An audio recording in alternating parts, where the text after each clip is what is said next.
1 oktyabrdan haydovchilik guvohnomasisiz moped yoki skuter haydash taqiqlanadi. 1-martdan 1-oktyabrga ko'chirilgan ushbu talabga ko'ra, skuter va moped haydovchilari malaka oshirishdan o'tishi va A toifasidagi haydovchilik guvohnomasiga ega bo'lishi shart. Aks holda kattagina jarima yoziladi. Toshkentda skuter va mototsikl haydovchilari ishtirokida bir nechta fojiali hodisalar sodir bo'ldi. Lacetti rusumli avtomobil bilan to'qnashuv oqibatida moped haydovchisi halok bo'ldi. Yana bir 19 yoshli skuter yo'lovchisi yuk mashinasi bosib ketishi oqibatida hayotdan ko'z yumdi. Bunday xabarlarni yana o'nlab sanashimiz mumkin. Xo'sh, haydovchilarning bu borada fikri qanday? Oralardan chiqib qoladi. Mana oldi bafrimga tegigan mototsikl o'zi kelib urilgan, o'zi tashab qochib ketgan sariq skuter. Endi qaramasdan ko'p chapga o'ngga buroladi yo'lda juda ko'pda, seroq.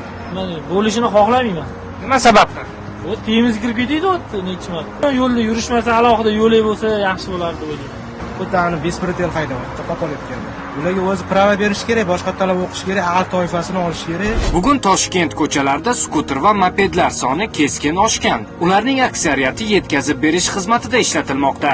Transport oqimi ortgani sari xavfli vaziyatlar ham ko'paymoqda. Shu bois 1-oktyabrdan yangi tartib kuchga kiradi. Mana bir necha kundan keyin aynan 1-oktyabr kunidan boshlab mazkur harakat vositalariga tenglashtirilgan transport vositalariga davlat raqamlariga ega bo'lishi, davlat ro'yxatidan o'tishi hamda ularning haydovchilariga esa tegishli tartibda A toifadagi haydovchilik guvohnomalari bo'lishi shart etib belgilangan. Endi moped va skuterlar davlat ro'yxatidan o'tkazilishi shart.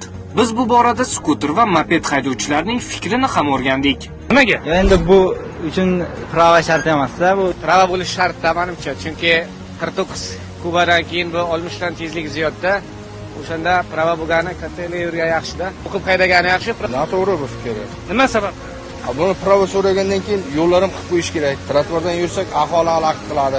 Bundan nima? Mashinadan yursak mashinalar signal chaladi orqamizdan yurmanglar deb. Ishlashimiz kerak, biz ham o'ylab olishimiz kerak. Hozir men bu ishimda masalan pravam yo'q, masalan bunga ruxsat bermasa, qanaqa qilib oilamni boqaman? Qonuniy tartiblar albatta intizomni mustahkamlash uchun kerak.